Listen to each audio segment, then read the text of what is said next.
Could you ask that What's that? people on the call please identify themselves? Because there's at least one that I just want to make sure that if it's media or anybody that we're aware. Yeah, so the one that's labeled guest, if you can change your name and identify yourself, that would be great. Otherwise, I would ask that you get off. Um,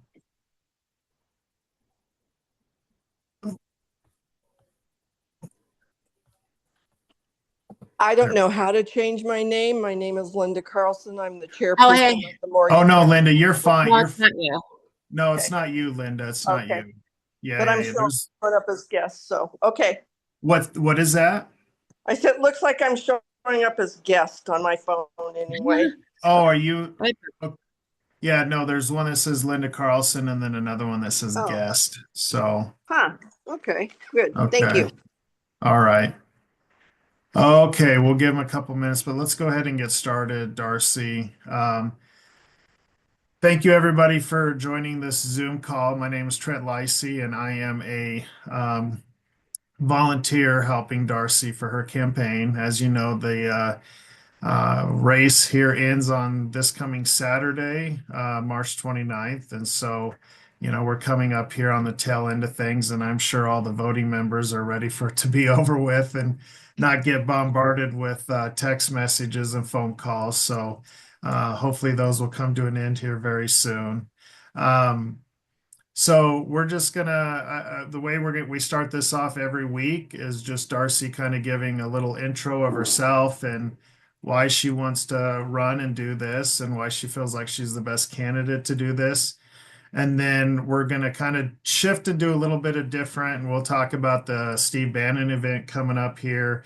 And then this is really a time for you guys as voting members to ask Darcy questions. So if you have a question to ask of Darcy, please raise your hand and I will call on you. Other than that, I just ask for things to be respectful and otherwise I'll have to mute you and boot you off of here, which I don't want to do. So thank you everybody for being on. There's a lot of folks here on and I appreciate everybody being on here. So Darcy, I will turn this over to you now. thank Oh, you, hold on Trent. real quick. If you guys can mute yourselves, please. There's some of you guys that aren't muted. If you could mute yourself, please, that would be great. That way we're not getting any background noise from anybody. Go ahead, Darcy. Thank you, Trent. Thanks for being here on this call, hosting this call, and thanks for everyone who's here tonight. Thank you for giving us some of your time on a Sunday evening. I really appreciate you guys. For those of you who don't know, my name is Darcy Schoening. I'm currently the Director of Special Initiatives for the Colorado GOP. So for the last several years, I have been writing policy to protect our localities, protect children and families from the Colorado legislature and from Jared Polis. I believe that our fight doesn't stop at the state. Just because the legislature passes terrible laws doesn't mean that, we can't do opt outs and policies around those laws at our localities. So I've been working heavily on that. I also ran a ballot initiative last year to prevent transgender surgeries on minors. And Christy Davis from Moms for Liberty and I have been instrumental. We have been going around the state to pass those policies for city councils, school boards, commissions, um, who are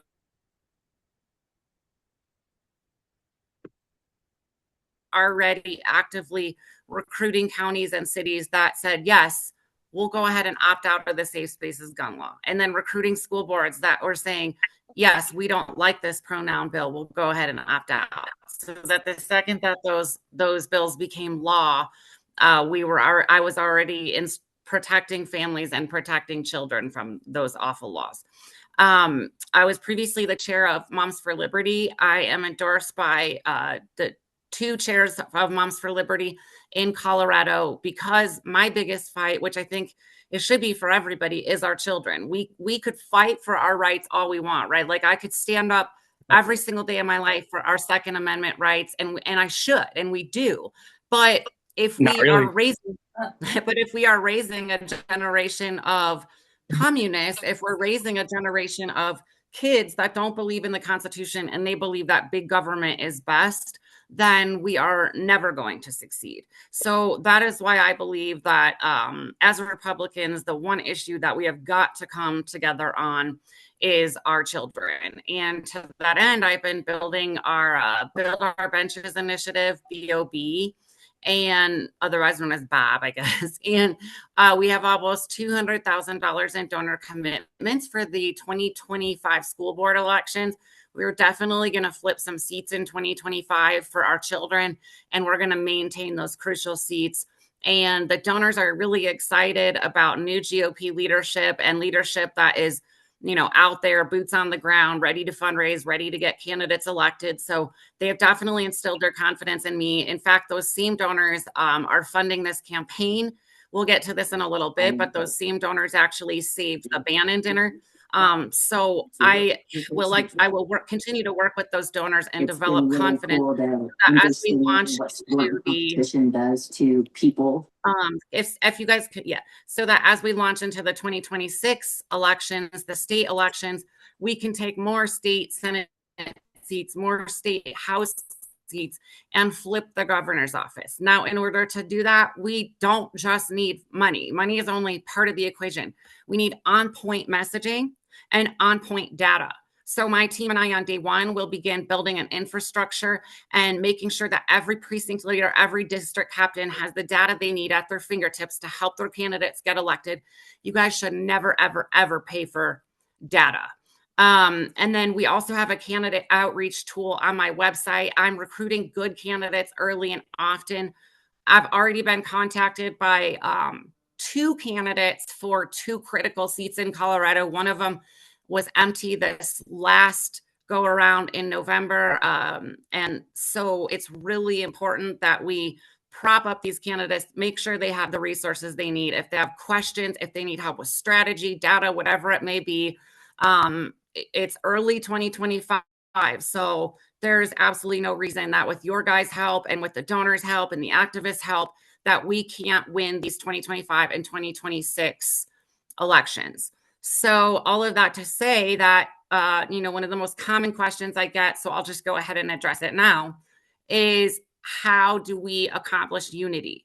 And one of my first responses usually is, well, is unity real or is unity an abstract term? Because I can't really think of any organizations or any groups of people where everybody's truly unified. We're always going to disagree, especially those of us with strong personalities. Like, we're in this fight because we know that we can change the world around us, that we can affect our communities. So we have strong personalities. Now, if we're all working on the same goals, which we as leaders, which I as a leader will set clear goals for the organization, then we're all rowing in the same direction. And we have less time for arguments, less time to be worrying about bylaws. Listen, the role of the chair is to get candidates elected, to fundraise, to advance our values. It's not to write bylaws, and it's not to create different parameters for the state party around what we as leaders want to see. It's to work within those parameters to accomplish our goals, which, like I said, getting candidates elected, raising money for those candidates. So as your next Colorado GOP chair, I do plan to continue doing the work that I've been doing all these years. If we as leaders aren't knocking on doors, if we're not making calls, if we're not raising money, then we can't expect that the people that are part of our organization will do those things. So I hope that I've demonstrated to you guys just some of the hard work that I've been putting in over the last couple of years. I've been blabbing on for a couple minutes, so I will hand this back over to Trent, and then we'll kind of get more specific on some of these issues. So Trent, I will let you take this over. Yes, thank you, Darcy, and thank you for your platform that you laid out there. And there's a lot of exciting things that I believe that you're capable of doing as our next state party chair. And for me, it's the data infrastructure and really getting it down to the PCP level so that they're the ones on the ground winning these elections, the donor commitments, being able to build trust in the donors so that, we can bring that money back into the party and win elections in 2026. And I like the fact that, whether people agree or not, I mean, school board races, local races are important, especially in the fact that, yeah, they're nonpartisan, but we all know they are partisan. And so I tell everybody all day long, the day that the teachers union stops donating to school board candidates is the day we can actually officially declare them as nonpartisan races. So, I know I appreciate all the work you've done over the last year or so with the Colorado GOP and all the work you've done over the past several years.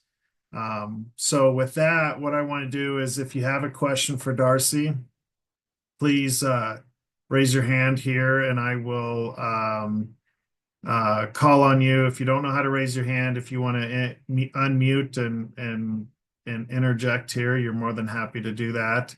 I'd like for you to kind of explain this whole Bannon situation, kind of what's kind of from beginning to end, like where it kind of started and how we got to where we're at. So we're able to have it in a facility that's, I guess people maybe wearing different attire now than what they would have worn had it been at the hotel. So go ahead and talk about that, please. The Centennial Dinner, for those of you who don't know, is the Colorado GOP's annual fundraising dinner. There's a silent auction. There's usually a featured speaker. We didn't have one last year, but 2 years ago, it was Carrie Lake at the Embassy Suites in Loveland. And then this last year was elections. So they moved it to early 2025. I was not involved in the initial planning of the Steve Bannon Centennial Dinner because I'm campaigning. People at the state party did not really want my name on all these materials. I'll let you kind of guess why. And so I was not involved in the initial planning. They went ahead and scheduled that at the Marriott in Denver. And then Antifa and the radical left, they had it everywhere on Reddit, Twitter. They were like, let's call the hotel, get this canceled. We're going to do everything we can to screw with the Republicans. And they did exactly that. So Denver Marriott canceled. And then the leadership of, I think it was Hope and Anna, Eric Grossman, and somebody else, Debbie Perry Smith, they went ahead and scheduled it at the Antlers. The Antlers in Colorado Springs is owned by conservatives. They assured the team that they would not cancel. It was maybe scheduled there for like 2 days before the Antlers caved to the left, and the dinner was like not going to happen because there was nowhere to go. Like every single venue is either booked or they're like, we don't want to deal with this. Our front desk people don't want to be harassed all day. So I called one of my friends who owns a venue in Colorado Springs, actually one of my really good donors, and he said, "Don't worry, Darce, we got it. We'll fix it." So he canceled the concert that was scheduled to be at his venue on Friday, and that is the Boot Barn Hall. And the Bannon Centennial Dinner, instead of the Marriott or the Antlers, will now be at Boot Barn Hall, which I know a couple of people are like, it's not dressy and there's high top tables. But it's a really cool venue. It's really pretty. It's not like it's a barn. And it's people can now either do their black tie or they could do country western. And I, as somebody who's been to like 100 events at Boot Barn, you're fine either way. There's really like nothing to stress about there. And it's like I said, it's a great venue, and I'm really thankful that JW and his friends stepped in and saved that dinner. So now we can raise money for the next administration to put towards candidates. And for those who don't know, I was on War Room in 2023, and it was Bannon is just amazing. He's helped tremendously in our fight for kids in Colorado. So I can't wait to see him again on Friday, and I hope all of you guys get tickets.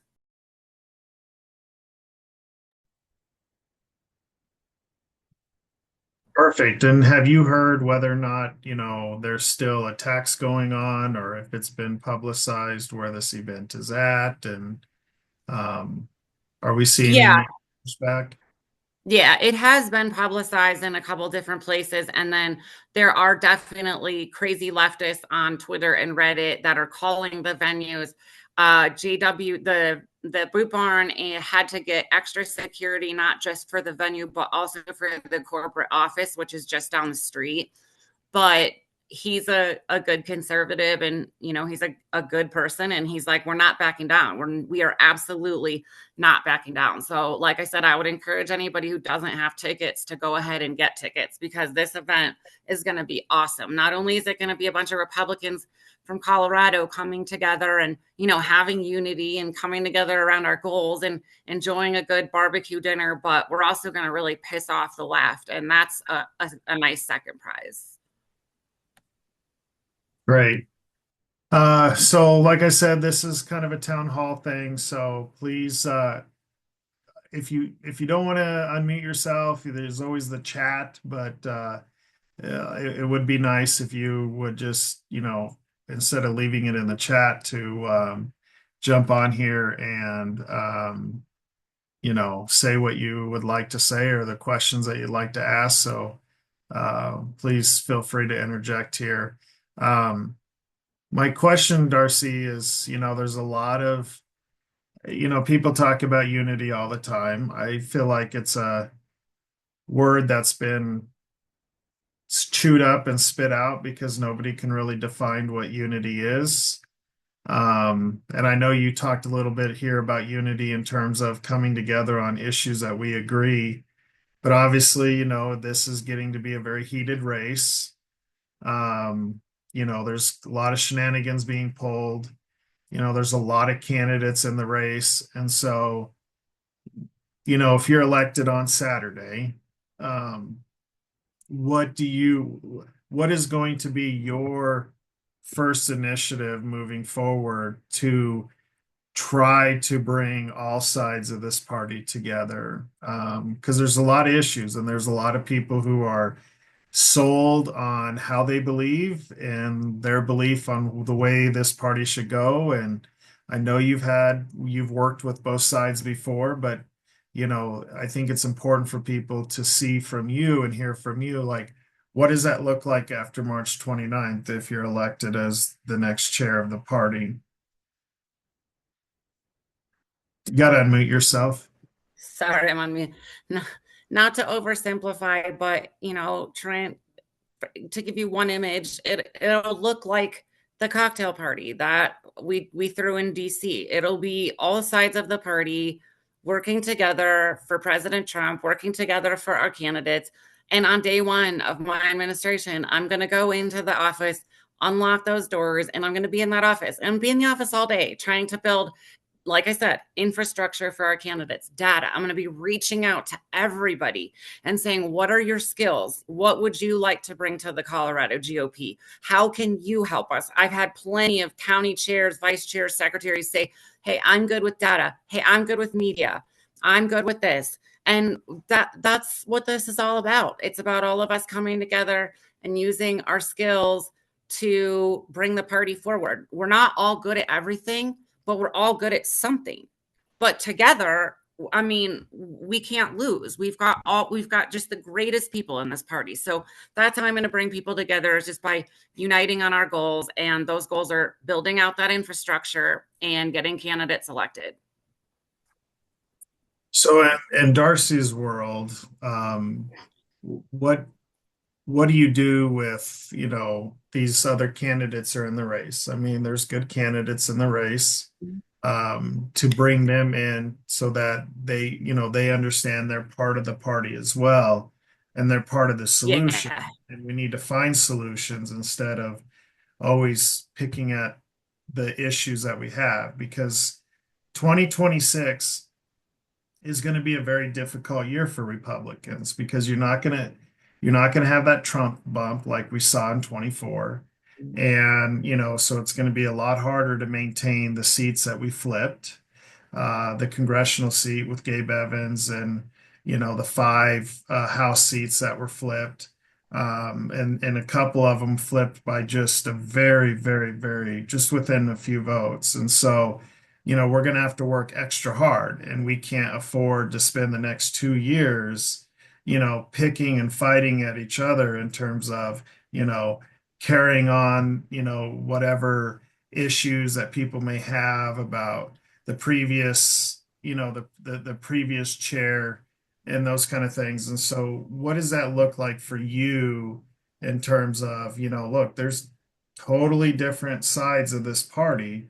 We're all Republicans, but how do we come together and at least agree on 80% of the stuff and move forward? Well, as I explained earlier, a lot of it is defining those goals and also triaging those issues as they come up. So, what are our goals for 2025 and 2026? And I kind of spelled those out earlier. Like, it's pretty common sense. Getting Republicans elected, um, raising money to get Republicans elected, and building the infrastructure that we so badly need. So if we work on those goals and we identify the people in our party that want to help, that the people that are the doers, which I hope are 99% of the people on this call and 99% of the people in the party, but we look at their skills. It's no different than when you're like I can continue to compare it to when I manage Marriott properties. You look at your employees and what they're good at, and then you look at what they're not what they're bad at, but the skills they don't have. Like I said, and other people have those skills. So when we're talking about, for example, Gabe Evans running again up in the 8th, right? So how do we as a party come together for Gabe? What does that look like in terms of unity? Because we can talk about it in an abstract fashion all we want. Gabe, we need to work with him, work with the RNC, work to have volunteers on his side, knocking doors, making calls, raising money, holding events with him, holding events for him, because that is such a critical seed. That's why I'm using it as an example. And it's so, so vulnerable. We've got people on this call I'm looking right now that are really, really good with data and lists. So, people like that, how can you help Gabe, right? So that's what unity looks like. We're all coming together despite our distinct personality or totally different and distinct personalities. We're coming together around what is important to us. That's literally what being a party is. So I plan to make that happen. And as I've said on other calls, and I just alluded to, you've got to treat the Colorado GOP no different than any other organization, right? Just because it's a political party and just because people are here on their own free will and they're volunteers and they're not being paid doesn't mean that we can't treat it as if it's a Marriott, as if it's a Walmart. And we have to, because this business of I'm not going to make calls or I'm not going to help this candidate because in 2017 he said this, or I don't think he's conservative enough, or he was rude to my friend so and so. That if people behave that way and they were employees of Walmart or Marriott, first of all, the organizations could fail, but what's more likely to happen is they'd just be fired. So I'm not going to fire people, but I will pull you into a room just like I did back then. And I'll say, we got to work this out, because this toxicity, these stupid squabbles that you see all over Facebook, all they do is fester and it just hurts us. So I'm not going to allow people's individual personalities to take us down. This is all one ship and we have to row in the same direction. We're not enemies. We're all on the same boat. Yeah, that's absolutely correct. We are.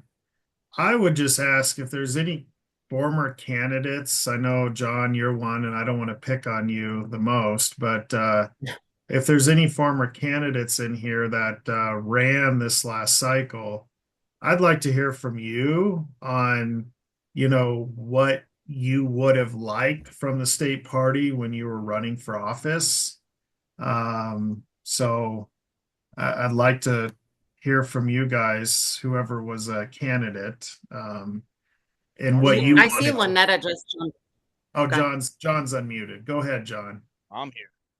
So Darcy already knows how I feel about it. I've talked to her about it. I got no support until June when I think is when I had my first conversation with Darcy, if I remember correctly. So, I announced very early and did not have anyone talk to me until June. So, it would have been nice to have some backup from the party for sure. It wasn't there. I had to seek that out on my own. And by the time things started rolling, I think it was too far gone, and it was too late to really help out. I mean, I have before, and Darcy knows this, that I have reached out to her and told her that I appreciated, her trying at the end to make things happen. So it is important at least to put that out there that Darcy did make an attempt when I reached out to the party and said that things started to happen. So, but it should have happened a lot sooner. I like what Darcy's saying about creating something for the candidates very early and having candidate outreach. There was none of that when I ran, and I think that's very important to do very early. I was somebody who was not involved in politics. I came right out of the federal government, was not allowed to be involved due to the Hatch Act, and really was not aware of a lot of things that probably some of the things I probably could have done that the party could have directed me toward had they been a little bit more responsive. So that's all I've got to say about that.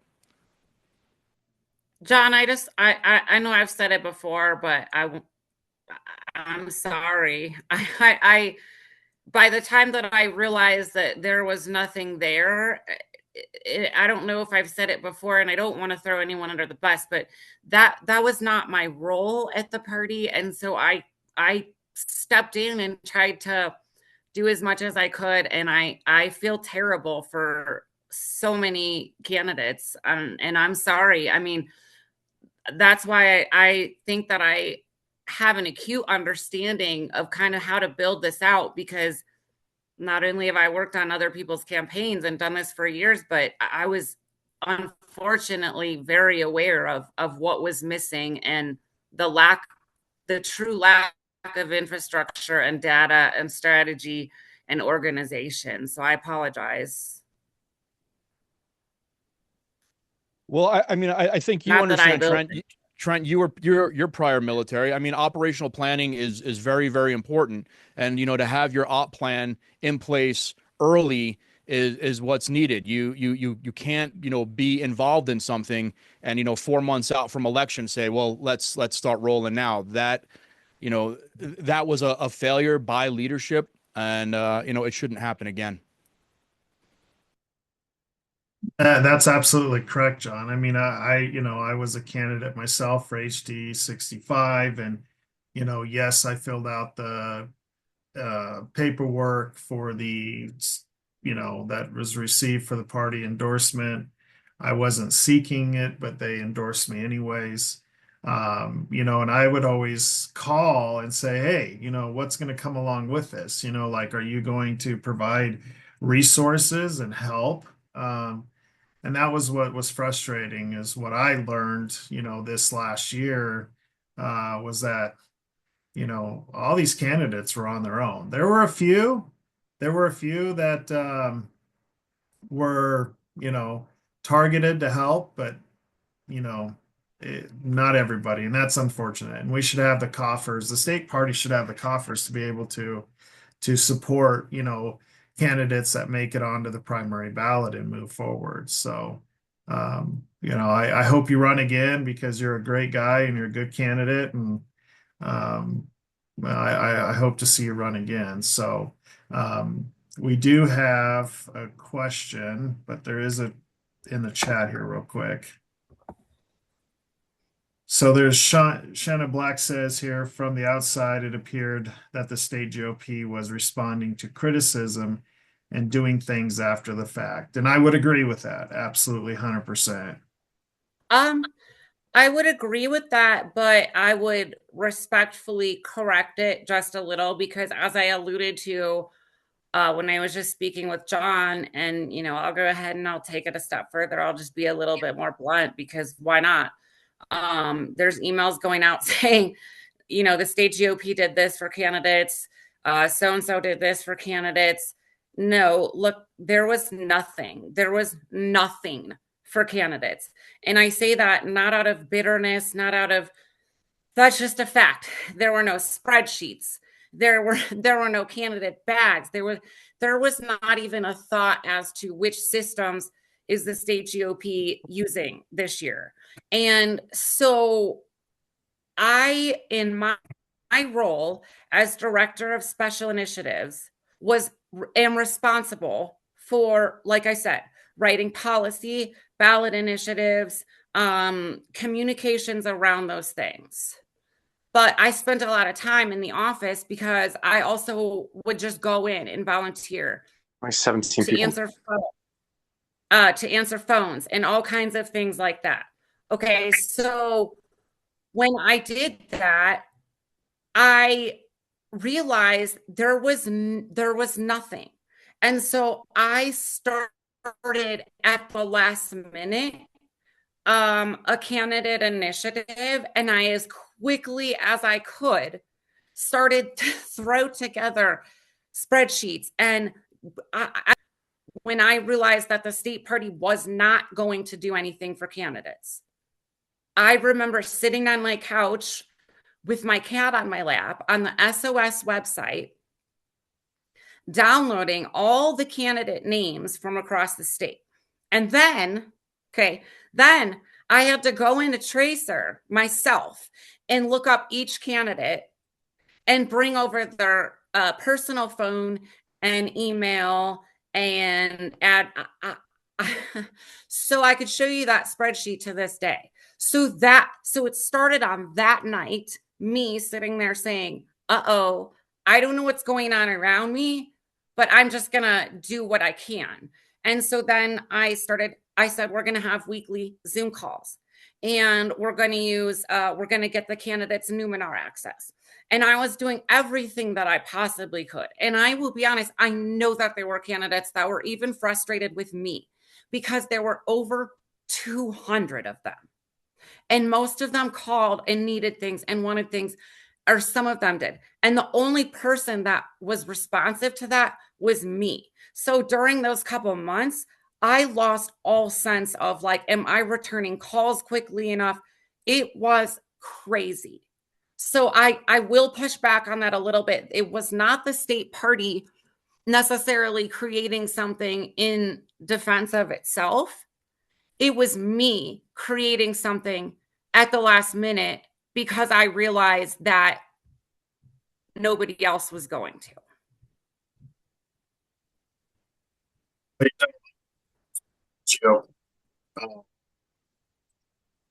Um, I know Shauna just put here, I saw Hope try to take credit for that. I mean, yeah, that's true. And we're not here to, disparage Hope or any of the other candidates, but yeah, I would agree with you. I mean, you did a lot of great work and others tried to take credit for that work. And, trust me, the people that really know you know the work you did behind the scenes to help get candidates elected. So, Yuli has a question here. She's had her hand up here patiently waiting. So I'll go ahead and turn it over to her for her question.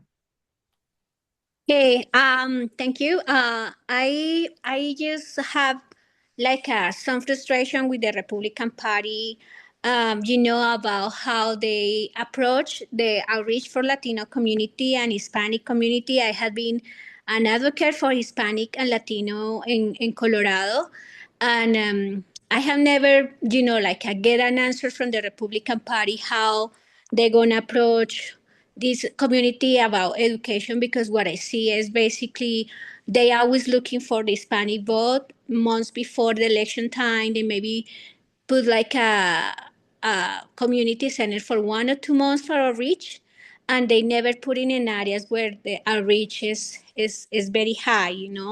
So my question for Darcy is, what is the strategy that you have to engage and educate Hispanic in Colorado as a part of the strategy from the GOP to succeed in the elections from 2026, because I think we are the largest minority in Colorado, and I think that the Republican Party have underestimated the power of the Hispanics during the election time. So that is the question that I have for you, Darcy. Thank you, Yuli. And thank you for your endorsement that we rolled out today. I appreciate you. Yuli is chair of Moms for Liberty in Weld County. So thanks for all you do. Okay, the Hispanic community is a huge, huge deal that we continue to overlook. But at the same time, one of the mistakes I think we make as Republicans is we look at the Hispanic community or the LGBT community or the Black community or what have you as this like mythical thing that we can't get them to come to our side, and they're never going to come to our side, and we have to change our messaging, and we have to go to this place and build this building. And truly, listen, our platform, our party is good. It's great. We won in the last set of elections. So it's just about getting our messaging where it needs to be, which is focus on dinner table issues, focus on, the average pains of Colorado families, and the fact that, listen, if you live in Monument or you live in Castle Rock, conservative community, Sedalia, I use as an example, you by and large live better than if you live in a blue Colorado city, Denver, which is an atrocious disaster. So we don't have to be, out talking to people about social issues all the time. We don't have to change our messaging.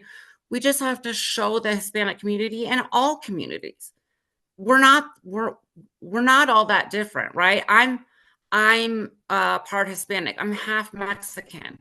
I don't think that much differently than Trent. Now, obviously, I look very Caucasian. I don't speak Spanish.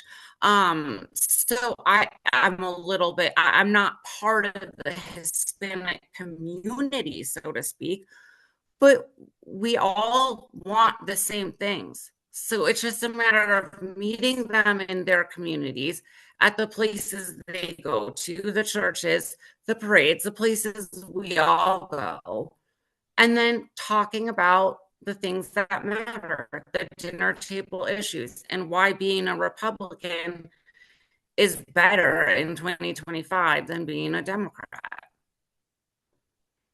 Thank you, Yuli. Anyone else that has questions? All right. Darcy. Something else I think we could quickly go over tonight is the primary neutrality. Yeah. I think there was somebody asking you a question, Darcy. Sorry, I was trying to get on there. Hey. Darcy, I have a question. We've seen quite a few issues, and shouldn't one of the state GOP's primary roles be to educate and empower county and district leaders rather than override them? What's your plan to shift the culture from top-down control to bottom-up education and support? Definitely. So again, I'm going to oversimplify it, but this is no different than managing a successful company, managing a hotel, right? If you want to run a successful organization, you have to empower the people that work for you, the people that are doing the work. It's not about me. So that's one of the differences between me and the prior leadership. And again, I don't want to, bash them. I've said many times, Dave was a great boss to me. But I'm not going to push bylaws. I'm not there to override what the counties do. The counties have local autonomy, and the state is to be there to support them with the resources that they need. And if we empower the counties, empower those county leaders, then those county leaders go on to become other leaders, and they're successful in helping get candidates elected. And if we're not empowering the counties, then we have failed on day one. And I want to make sure that we're providing enough resources to you so that every county has a website with a calendar that goes to the state website, so that every county has all the lists that they need. Every precinct leader is equipped with need. And it's not my business to override the counties unless something ridiculous happens. So I'm getting messages that my video is not very good, so I'm going to try to move in my house after I answer this question. But so yeah, I plan to empower the counties and help you guys achieve your goals, not override you. I don't care about. I'm not here to push bylaws. I'm here to get candidates elected and to win elections and to raise money. I can do that within whatever parameters the body prescribes. It's not for me to do that. I'll hold fair meetings. I won't recuse myself because I won't need to. And you guys decide those things. Thank you.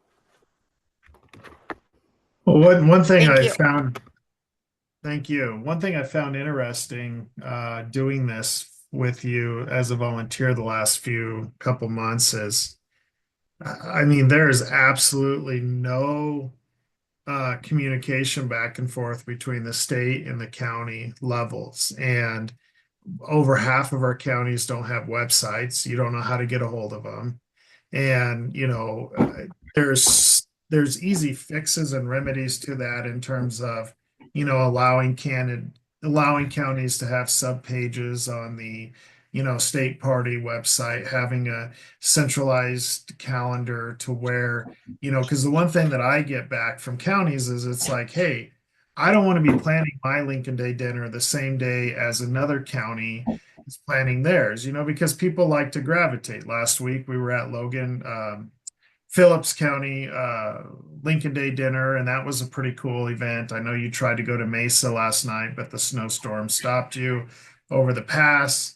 And so, there's just so many simple fixes that we can use to just empower the counties to go and do that, and then just be a resource that they can rely on when they need that, and so I totally agree. We need to get away from this top-down approach and really empower the counties. And then on top of that, work with the counties on training candidates and recruiting candidates. Sure, we at the state level or you at the state level can recruit candidates all day long, but ultimately, they need to be referred back to the county and work with the county to build that grassroots and that ground effort to get them elected. So, that I hope is a change if you're elected as the next chair. So, does anybody else have any other questions? I think Darcy wanted to talk about primary neutrality, but does anybody have Oh, we can anything? talk about whatever. All right, I guess go ahead. You had started talking about it, so I didn't know if you wanted to finish your thought on that. Well, it's a question that I keep getting, a primary neutrality, and there's a lot of people that are really excited to go back to primary neutrality, and then there's a couple that are like, no, we can't do that, and here's why. So I just wanted to go over that real quick. I do believe in primary neutrality because of the fact that as we saw in the last set of elections, it just backfired. I personally led and pushed for and succeeded in the endorsement of President Trump. However, he was being barred from the ballot by the Colorado Supreme Court. We've discussed that at length. That was a different scenario. But then endorsing down ballot, it just caused so many problems. I think Trent, you were a part of. There was so many candidates were just. They were mailed surveys, but then the surveys weren't put online. people that got through assembly were endorsed in some instances, and others they weren't. And all those things to say, that's why it just doesn't work. It just, all it did was cause harm and division. I have had a lot of people message me and say that they really want to endorse in the primaries and that should be the role of the GOP. I unfortunately even lost an endorsement over it the other day. Like, he's like, I'll still vote for you, but I primary neutrality. We've got to endorse in the primaries. And I said, okay, well, let's play this out. Here's the thing. The voters are smart, right? It's not supposed, as Lynetta just said, it's not supposed to be top down. It's supposed to be bottom up. So we're supposed to provide the information. And if we provide all the information, like we just ask candidates a good 2-page survey and the answers go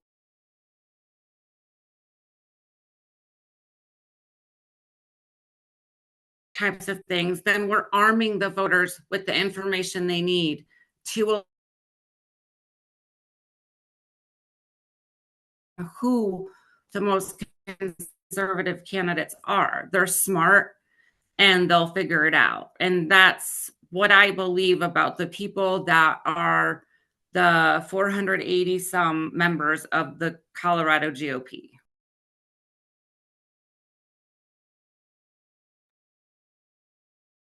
Yeah, I mean,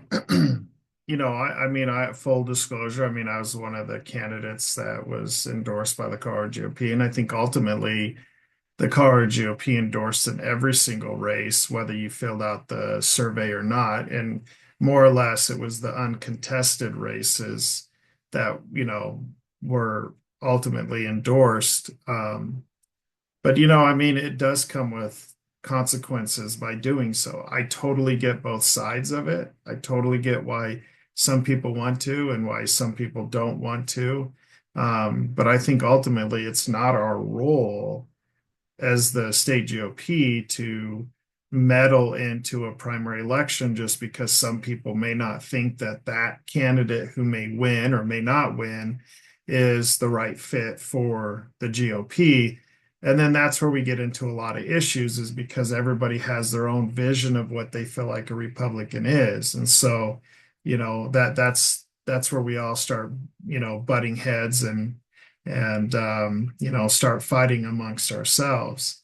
And so, what I encourage people is to separate the presidential endorsement from the statewide races, because we had to. And I know I've talked to some people who say we don't even need to endorse in the presidential race. Well, first of all, we were facing an unprecedented time, right? We had 6 Republicans, Pam Anderson's mom being one of them, um, suing, to keep Trump off the ballot. 6 Republicans. And so as a party, we had to stand up and say, we're not going to allow these 6 Republicans to tell us that we can't vote for President Trump. So they had to. And I'm glad that we were, we did that. So, but anyways, if anybody else has anything else to say, please jump in. This is about you guys and what you want, to hear from Darcy tonight. This will probably be the last Zoom that we do before the election on Saturday. We are doing and hosting a X Spaces tonight at 7:30. So if you come up with something and you love Twitter or X and you want to get on there and ask questions, please do so as well. Anything else, Darcy, you want to touch on before we kind of wrap this up, if nobody else has any other questions? Yes. Can I ask one question? Yes, go ahead. Who are you? Who am I? I didn't have a very good connection at first. I'm like, I don't know this person. Oh, so no, my name's Trent Lacey. I'm a volunteer for Darcy's campaign. I live up here in the Windsor area. So ran for Congressional District 4 for a while. I was the first one to enter the race before Ken Buck got out, or at least decided he wasn't going to run again. And then shortly, about a month after Boebert entered the race, I shifted over to House District 65. So that's who I am. So you're a representative then? No. I didn't make it through the primary. Okay. Yeah. And you're not running for vice chair? No. I'm just a volunteer on Darcy's campaign. And why aren't you running for vice chair? Why? Because because I like Darcy and I want to help get her elected. I want to see her. I want to put all of my time and trust me, I put a lot of time, all of us have, to support Darcy, and because we believe in her and I believe in her. And honestly, I didn't know Darcy that well up until a few months ago when I reached out to her and I said, I don't know you very well, but I loved what you've been doing for the GOP, and let's talk because I'd love to see you run for chair. And this was before even Dave even decided not to run. And you were the first one, I believe, to enter the race, Darcy. And so that's why, my focus is Darcy and getting her elected. So, but hey, you can run. You can run. Well, Darcy, I think you've selected a great person there, and I hope if you do win that you use him to his full potential there. He knows he will be there all the time. So Trent is great, and Steve Collier is another one, but no, Trent, it has just, especially since we just became friends a couple of months ago, he has just been amazing and very encouraging. And this has been a day in and day out ordeal, let me tell you, because the chair race, I mean, running for office is hard enough, but the chair race is interesting in the sense that you're doing so much in such a little amount of time, and the state is so big, and so you're trying to get the votes of a little under 500 party loyalists, just like logging miles and making calls, and it's crazy. I mean, as you know, everybody knows everybody, and it gets nasty. So I really appreciate Trent and the people that have stood by me, because it's a tough race. It's fun, but it's a lot. But it is fun. Like I said, that's why I wanted to do this. Somebody said on a call the other night, it's a thankless job. And I was like, no, it's not. I love going around. I love seeing everybody. I love giving people hugs, just trying to help people. It's like, it's awesome. I couldn't imagine doing anything else. I love the state of Colorado and Colorado Republicans, and being chair would be like, it wouldn't even be like work to me. So.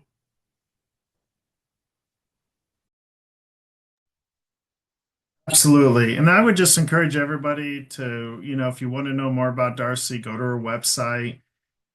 She has been on every week. We've got her on 3 or 4 or 5 media shows. This week's going to be pretty packed.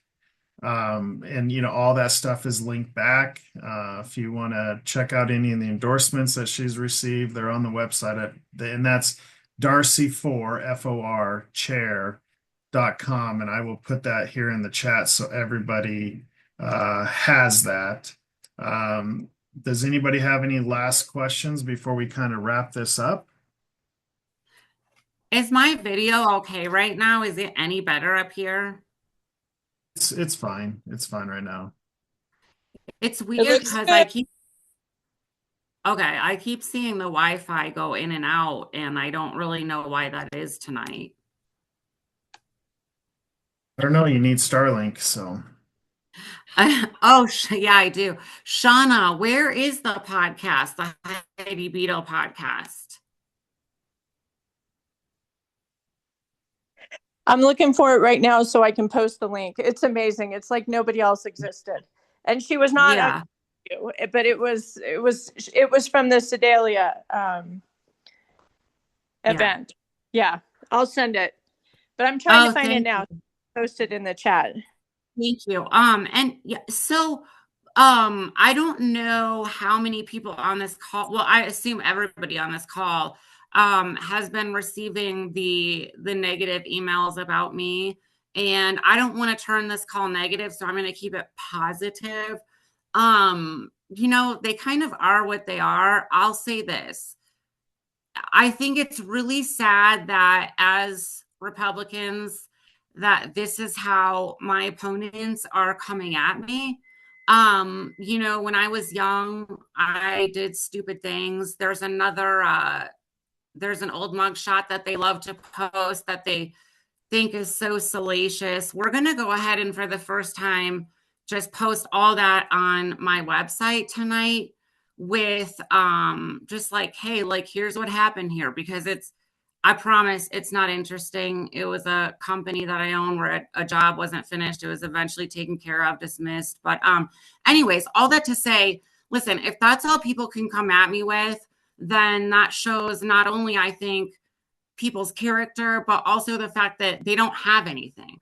I've been going around this state for years, fighting for our children. I, by and large, do 99% of this on my own dime. I've raised two beautiful children. I love what I do. I think that shows in everything that I do across the state of Colorado. And so if you guys, have further questions about that stuff, you can always call me. Like I said, we're going to post some information on my website, but I think it's ridiculous and I think it's sad. And my campaign is not going to be doing those things to people. As my friend Joel Altman says, if somebody tells you they have clean hands and they haven't made mistakes in life, then they're either a liar or they haven't done anything. So I'm proud of where I am today. I'm proud of the mother that I am, and I'm proud of what I do for the community.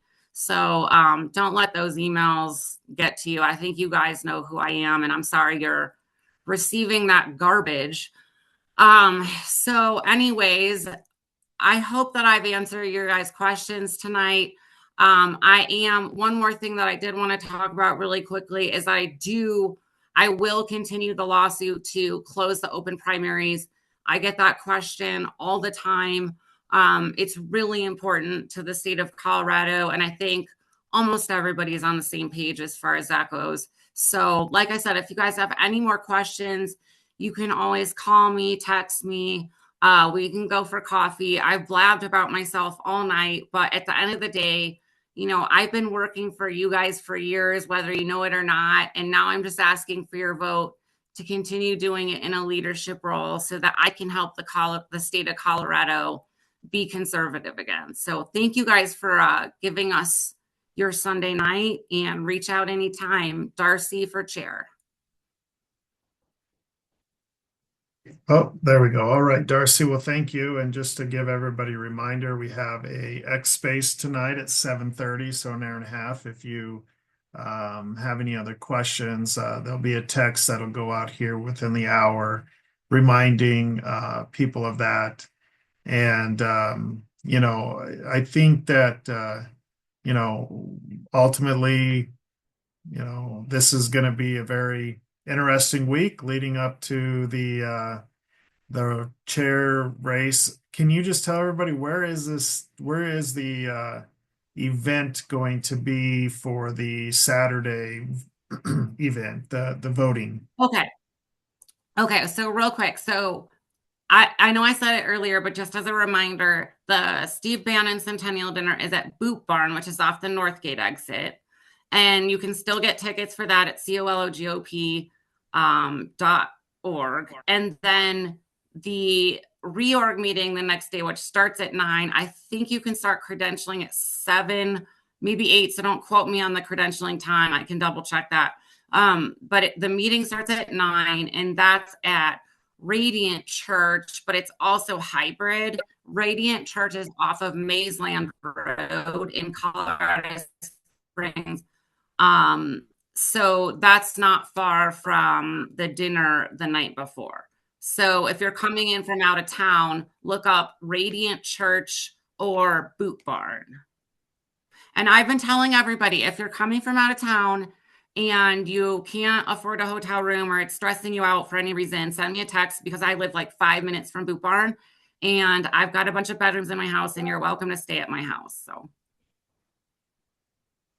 Awesome. Well, thank you, Darcy, and thanks for laying out your vision for the party and what you would like to see. And, you know, what I like is it's not just about you, it's about everybody. And so it's not necessarily your vision, but it's what the folks want. And, um, you know, I think that we've got a great 2 years coming. We just got to get through this week first to be able to get there. So, thank you everybody for joining. And if you have any questions, please reach out to Darcy. She's very accessible. So with that, I'm going to go ahead and close it out. And thank you, Darcy, for taking the time. And we'll see you here on your Twitter space in an hour and a half. thank you guys. And thank you again, Trent. Thanks for all you're doing. Thank you. Have a good night.